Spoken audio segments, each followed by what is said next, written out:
When you're using AI coding tools, be intentional and then review the code that it generates. Don't just be like, oh, it generated this code, I'm gonna put it in my code base. Reread it just like you would review a coworker's work. Do that with AI as well.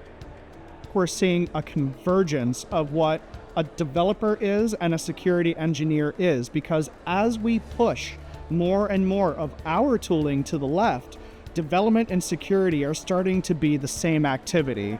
The software supply chain starts with the developers. Pay attention to your dependency updates and just keep on top of those. That's a sneaky thing that can really cause you some pain in the long run.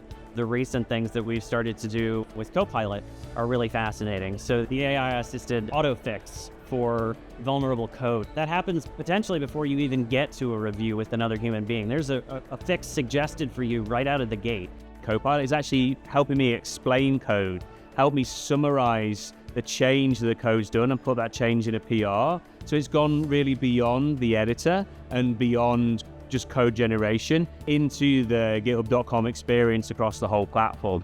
One of the problems with these large foundational models is they can do almost anything. And as a developer, you're often very tempted to kind of over-engineer and over-optimize things. So you pick the right size one for your task based on its characteristics and what you're trying to do.